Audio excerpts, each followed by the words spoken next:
La paix de Dieu. Sur qui va-t-elle descendre? Le précleste va faire descendre la paix. Sur quelle nation? C'est dire sur celle de l'Apocalypse. Cette femme et le bébé qu'elle a enfant. C'est dire sur celle qui était enceinte, la femme qui a accouché d'un bébé. Et sur ce bébé, Dieu va faire descendre la paix. Sur cette femme est la nation de l'Israël spirituel. Cet enfant est le spirituel, tous les descendants d'Israël, ce qui signifie que Dieu va faire descendre la paix sur notre nation et aussi sur tous nos enfants. Car notre nation devient le royaume de Dieu. Nos enfants deviennent les enfants de Dieu. Lisons cela. Ainsi parle Jéhovah. Voici, je ferai descendre la paix vers elle. Comme un fleuve, le elle ici est le pronom féminin elle, ce qui signifie que Dieu va faire descendre la paix sur le royaume des cieux, et la richesse des nations viendra elle comme un torrent débordant. Et vous serez allés. Vous serez port sur les bras et caresse sur les genoux comme un homme que sa mère console. Ainsi je vous consolerai. Et vous serez console dans Jérusalem, vous le verrez. Et votre cœur se réjouira. Et vos os reprendront de la vigueur comme l'herbe tendre. La main de l'Éternel se fera connaître ses serviteurs, et il manifestera sa colère ses ennemis. C'est dire que Dieu va donner une paix comme un fleuve débordant. L'Israël spirituel. Et aux enfants d'Israël, c'est parce que l'Israël spirituel est le propre Fils de Dieu. Frère Héber est du précleste et du Seigneur. Le propre Fils, ainsi frère Héber, les enfants qu'il a engendrés par l'Évangile, sont tous nés de l'Esprit Saint et de l'Esprit du Seigneur. C'est pourquoi la nation établie par frère Héber recevra certainement la paix accordée par Dieu, et les enfants qu'il pâte recevront aussi certainement de Dieu une grande paix. C'est ainsi que Dieu nous fait grande miséricorde. Il dit aussi, vos os reprendront de la vigueur comme l'herbe tendre. C'est dire que l'herbe tendre, dans la terre fertile, pousse si vite. Tout cela signifie que notre nouvelle vie, la vie de l'Esprit Saint, grandit TRS bien. Le pré est merveilleux. De comparer l'herbe tendre, notre nouvelle vie de l'Esprit Saint. Le précleste utilise des métaphores merveilleuses. En ce moment, Dieu va rétribuer. Qui va-t-il rétribuer? Il va rétribuer les ennemis d'Israël. Se dire le grand dragon et le grand serpent. Ainsi que la descendance du grand dragon et du grand serpent. Se dire la descendance des anges Tchous. Toutes les nations et tous les peuples seront rétribués par Dieu. C'est pourquoi il est dit ici. Voici. L'Éternel arrive dans un feu. Et ses chars sont comme un tourbillon. Il exercera sa vengeance avec une fureur ardente. Et ses réprimandes avec des flammes de feu. Car c'est par le feu que Jéhovah, et par son paix, qu'il exercera son jugement contre toute chair. Et ceux que tuera, Jéhovah, seront en grand nombre. Alors qui le précleste va-t-il tuer dans sa fureur? Sur qui va-t-il se venger? Il se vengera de ceux qui ne sont pas son peuple. Il se vengera de ceux qui ne sont pas de Dieu, qui ne sont pas NS de l'Esprit de Dieu. Tous subiront la vengeance. Alors envers qui aura-t-il de la compassion? Il aura compassion d'Ishbert et de sa descendance. Il aura compassion de l'Israël spirituel, il se vengera de tous ceux qui n'appartiennent pas aux enfants du royaume d'Israël, ainsi que de toutes les nations. Ceux que Jéhovah Dieu tuera seront très nombreux, car ces gens seuls sont tous des enfants d'autres dieux. Ce sont les enfants d'autres dieux, les enfants des ennemis de Dieu, les enfants du grand dragon et du serpent. Alors frères et sœurs, pensez-vous que Dieu doive les détruire? Le grand dragon et le serpent, le diable Satan. Dieu va tous les détruire. Plus forte raison, Satan et les enfants de ses partisans, Dieu va tous les détruire promptement. C'est ainsi que Dieu fait miséricorde Israël, mais qu'il est les ennemis d'Israël, car les ennemis d'Israël sont aussi les ennemis de Dieu. Ce moment-là, Dieu dit qu'il veut rassembler de toutes les nations et tribus un TRS grand nombre de personnes. Il est dit ici, je viens pour rassembler toutes les nations et toutes les langues. Elles viendront et verront ma gloire. C'est dire que personne n'a jamais vu Dieu, n'est-ce pas? Comment est la gloire de Dieu? Personne ne l'a vu. Mais l'avenir des millions de personnes. Les enfants rachets, appellent enfants NS du Saint-Esprit, verront de leurs propres yeux la lumière infiniment éclatante du précleste. Il est appelé le près des Lumières. Appelle si saint. Si saint. Si saint. La gloire de Jéhovah remplit toute la terre. La gloire de Jéhovah, le commandant des armes. Nous tous ses enfants la verrons. Le prêt va rassembler de toutes les nations et tribus ses enfants pour qu'ils deviennent Israélites. Ainsi les enfants de l'Israël spirituel verront tous la gloire de Dieu. Le précleste dit encore: Je mettrai un signe au milieu d'eux. Et d'entre eux, je ne verrai les réchappes vers les nations. Tarsis Pul. Lude qui tire de l'arc. Tubal et Javan, et vers toutes celles qui n'ont jamais entendu parler de ma renomme et n'ont jamais vu ma gloire. Les lointaines, ils publieront ma gloire parmi les nations. Ils amèneront de toutes les nations. Sur des chevaux, sur des chars, sur des litières, sur des mulets, et sur des dromadaires, tous vos frères, ma montagne sainte. Jérusalem, en offrande Jéhovah, comme les enfants d'Israël, apportent leur offrande dans un vase pur. La maison de Jéhovah, ainsi parle Jéhovah.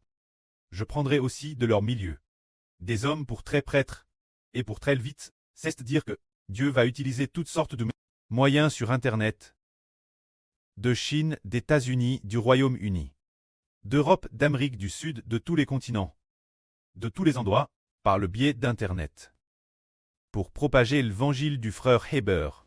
Ainsi, après avoir été propas, des gens de toutes nations et de toutes tribus ont cru, alors Dieu les a conduits, la sainte montagne de Jéhovah dans les cieux, Jérusalem, afin qu'ils puissent voir la gloire de Dieu. Et Dieu Jéhovah prendra aussi parmi toutes les nations et tribus certains pour très prêtres et lévites, c'est-à-dire que parmi toutes les nations et tribus, il choisira des personnes pour faire partie des 144 Zourozorzor, ou des 24 anciens, pour leur faire contempler de Dieu. Le clas incomparablement éblouissant. Le frère Héber s'est assis à la gauche du précleste, et a ainsi contemple de ses propres yeux la splendeur incomparablement éblouissante du précleste, et fut grandement merveille, découvrant que son précleste était si infiniment glorieux, infiniment digne. Dans son esprit, le frère Héber était également rempli de joie. Le Seigneur assis à la droite du précleste. Les deux fils tant ainsi dans la joie, voyant notre précleste, notre Dieu, sa splendeur incomparablement éblouissante. Il écrit dans l'Apocalypse que le précleste est assis sur un trône de gloire, et qu'il emane une lumière de jaspe et de sardoine. Une lumière si éclatante. Et il y a aussi un arc-en-ciel. La gloire d'une arc-en-ciel autour du trône de Dieu, ce qui décrit simplement la gloire de Dieu. L'avenir, quand nous ressusciterons et monterons au ciel, voir la gloire du précleste, sera vraiment au-delà de toute expression. Les 24 anciens ont aussi le privilège de s'asseoir sur des trônes de gloire, tenant des harpes et jouant des cantiques, pour louer celui qui siège au milieu du trône, Dieu et l'agneau, le Seigneur Christ. Quel immense bonheur ce sera de voir la gloire future de Dieu. Le précleste amènera des gens de toutes nations et tribus pour les amener Dieu. Mais parmi ces personnes, il en prendra aussi certaines pour très lévites et prêtres. Parmi les prêtres des 24 anciens, certains viendront d'autres nations et peuples. Et parmi les 144 Zrozrozro, une partie devra également venir d'autres pays. Ceux qui deviennent prêtres et lévites contempleront de leurs propres yeux la splendeur de Dieu. Les enfants de la nouvelle terre auront aussi ce privilège. Mais le plus important, c'est que les 24 anciens et les 144 Zurozoro pourront contempler Dieu jour et nuit. Dans cette splendeur si éblouissante. Ce moment tel, tous les enfants seront vêtus de robes blanches, voyant celle du précleste. Cette splendeur extrêmement éblouissante, dans leur esprit, ils seront certainement remplis de joie.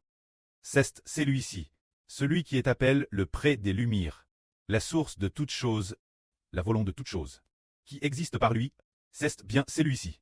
L'avenir, tous nos enfants verront de Dieu la splendeur incomparable, et verront aussi la gloire du Seigneur Jésus-Christ.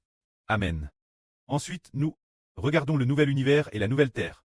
Il est dit ici, le précleste enseigne que la nation d'Israël sera amen devant le précleste de toutes les nations et de tous les peuples. Il choisira des personnes pour devenir des Israélites et les amener dans le royaume du précleste.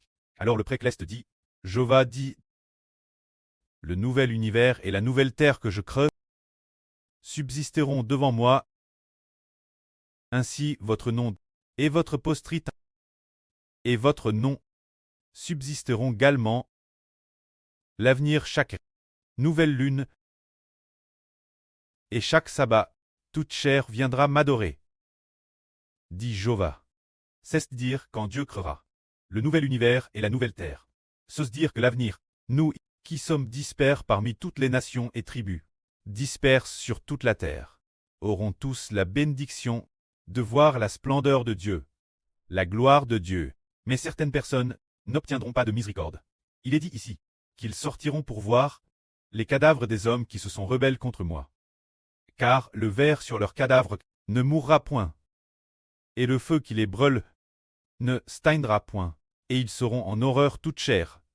C'est dire tous ceux qui n'appartiennent pas au peuple de Dieu, qui appartiennent au peuple de Satan.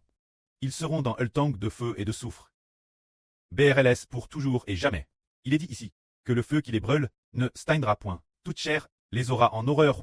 Il est dit aussi que le ver sur leurs cadavres, le ver de leurs cadavres, ne mourra point. C'est dire qu'ils sont extrêmement abominables. C'est le sort de ceux qui n'acceptent pas le salut, qui ne sont pas rachés, et appartiennent au peuple de Satan. C'est ainsi, mais que n'est-il de ceux qui sont rachés? Ils pourront voir la splendeur de Dieu et obtenir des bénédictions éternelles. Ceux qui ne sont pas rachés ne pourront qu'être jetés dans le tank de feu et de soufre. C'est le livre d'Ésaïe. Dans sa dernière partie, alors résumons brièvement, concernant le livre d'Ésaïe, de quoi il parle. Le livre d'Ésaïe, son contenu le plus central, est de parler de l'enfant dans l'Apocalypse. C'est dire que Dieu a prophétisé qu'il y a un enfant qui doit régner, et quand cet enfant régnera, toutes les nations et tout l'univers seront en harmonie. Puis il a aussi prophétisé qu'il y a un royaume, appelle Jérusalem, appelle le royaume de Sion, qui donnera naissance cet enfant. C'est cet enfant, qui savrerait un royaume, les citoyens d'un royaume, bien Essers, le frère Hébert devenant un royaume, ainsi assis sur le traîneau du précleste, et sur le traîneau du Seigneur. Le frère Hébert a la bénédiction, avec le pré et le Seigneur, la part de s'asseoir ensemble sur le traîneau. On cette prophétie sur ce royaume. Plus tard, après la naissance de cet enfant, Dieu combattra pour nous. Et alors, tous les ennemis de cet enfant seront jetés dans le tank de feu et de soufre. C'est de tout le livre du prophète Saé, le THM principal, l'aide directrice, et bien SR. Dans d'autres livres, ce mistre également raconte. Madame l'Apocalypse raconte exactement la même chose. C'est juste que la perspective est différente, que la gloire soit auprès et au Seigneur. Amen.